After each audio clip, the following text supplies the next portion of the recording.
Ladies and gentlemen, your sweet Zionist Prince Tal, the traveling clack, coming to you live from the United States of America, and we're taking a look at a clip here. Your Royal Highness Reza Pahlavi, Crown Prince of Iran. From the It's Crown a Prince great of honor Iran. to sit here with you. Thank you so much for this interview. It's my great pleasure, and I'm happy to speak to your audience. Thank you. So, as the son of the last Iranian Shah, do you believe the Ayatollah regime will fall soon? The regime today is at its weakest it's ever been, for a number of reasons.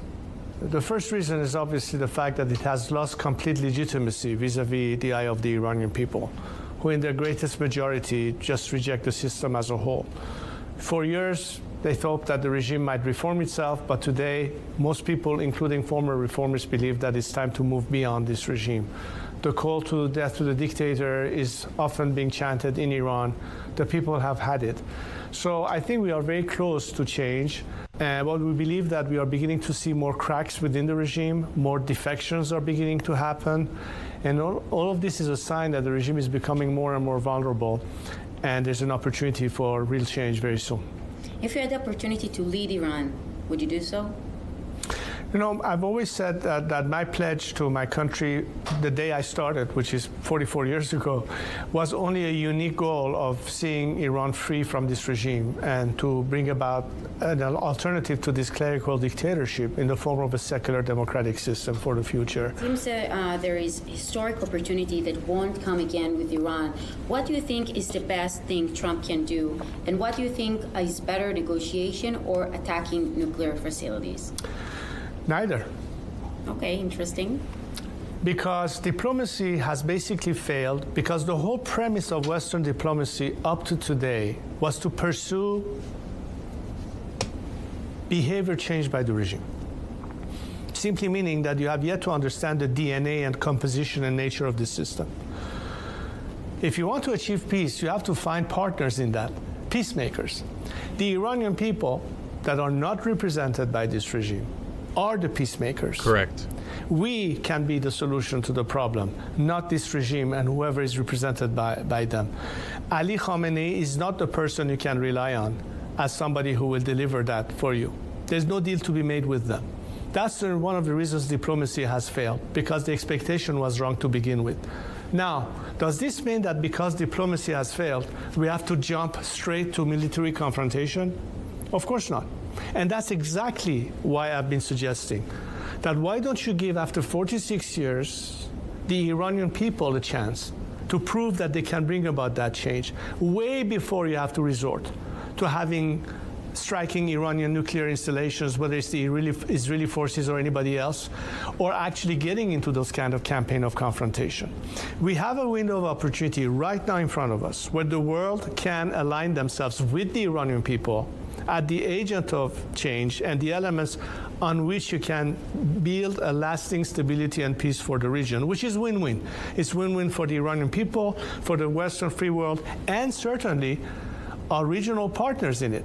Most importantly, Israel as a strategic partner to Iran, an Iran that, unlike this regime that hates you and wants you eliminated from the face of the earth, recognize the value of our relationship, which, by the way, is unique in the whole world when you come to think of it. The relationship of Iran or Persians to the Israelis and the Jews is biblical. Right. It goes back 25 centuries. No other country on this planet can claim that. That's how unique it is. You're right. During your last visit to Israel about 2 years ago, you spoke about Cyrus Agreement alongside the Abraham Accords. How do you envision this? Well, again, I think that when you have the kind of relationship, strategic partnership, let's call it that, when we see eye to eye, it's what the commonality of our interests, starting with regional stability, which is conducive to better economic relations, which means opportunities and development and what have you. Everybody thinks of Iran of oil and gas. It's not only that.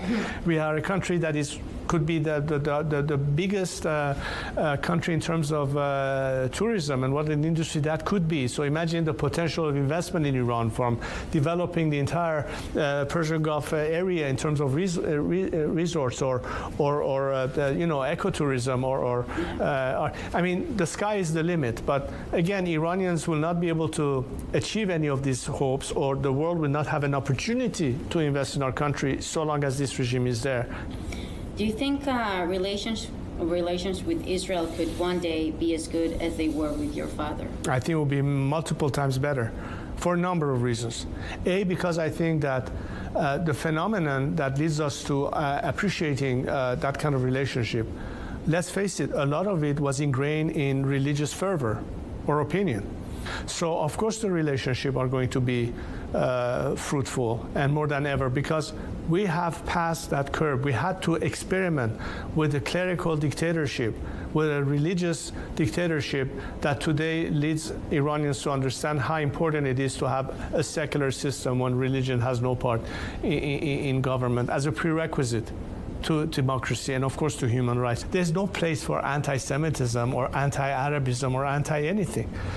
You know, we're missing the opportunity. Iranians are not stupid, they are smart. They realize what's going on. They know what's happening in the outside world. It was amazing. What message would you like to convey to the Israeli people? Regular Israeli citizens who had heard about the fact that I was visiting Israel, that might have caught news in the media, and they came to me, tear in their eyes, and telling me how much they hope to see that change, because they know how different our worlds will be, that you will be sitting there enjoying life, not worried about the next missile hitting a building in Tel Aviv or Jerusalem, or another bomb exploding somewhere on the streets, because there's a regime out there funding terrorism all the time. That's the difference. And you know, this is exactly, at the end of the day, it's about people and people's power, and nothing can stop any country when they're determined to succeed of succeeding. It may be more difficult if they're alone, but ultimately they succeed. And that's the lesson we've learned in the free world. I have to tell you that I feel, after talking to you, that I'm sitting with a leader that you're the future of Iran. And I was so happy to listen to you. Your Highness, thank you so much for this interview. Again, I appreciate the opportunity. Thank you so much. Thank you. He's a very humble man. I'm a little bit skeptical. I'm gonna give a slap of not truth first, or like something kind of not that nice first, and then I'll do the nice stuff. I am a little skeptical about his lack of desire of wanting to destroy Iran's nuclear program. I get it from a perspective of maybe somebody who could be eyeing the throne in the future in that seat, and you would want to have nuclear power, not in a nefarious way, but just like you'd want to have that. So you may be eyeing not to destroy it because you don't want that, but it does sketch me out a little bit. Everything else, I agree with 100%. The Cyrus Accords is one of the most promising peace plans I can see happening in the Middle East. We know, and we've connected on this channel and abroad, even though it's harder with Iranians compared to Arabs because there's so much more under threat. We have connected with so many people in Iran, so many Persians who don't want the regime, who reject Islamism, who reject Arabism in their country. They want to go back to the roots of their Zoroastrian heritage. They want to go back to the days of Cyrus. They want to have peace with the Jewish state, with the Jewish people. And I'm enamored by his humbleness and his desire to bring about that change. I think it's amazing, and it's a really, really, really important effort. And I'm excited for the future of Iranian Jewish relations. And to add one more point to it is, a lot of people don't know this, but my Iraqi family, when they were kicked out of Iraq in 1941 in the Farhud, it took them a couple of years until they felt it was too dangerous and they left.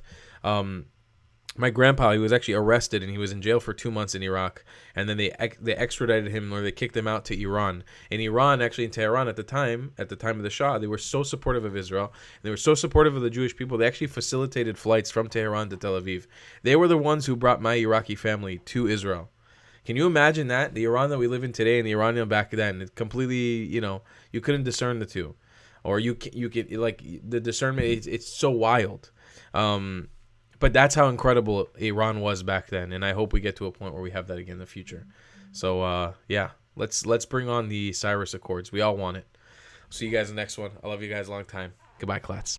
If you believe in my content and want to support me, just know your help is needed. There's a bunch of great ways to support me, being PayPal, Buy Me a Coffee, or joining my Patreon community down below. Patreon is the best way to support my channel, and you'll get a bunch of cool perks depending on what tier you join. Another great way to support me is by buying my merchandise on thetravelingclat.com. I regularly drop new merch designs like this beautiful hat, or this amazing shirt, where you can support the channel and get something cool for yourself. I also have an amazing Discord community with people from all over the world. Thank you so much for your support.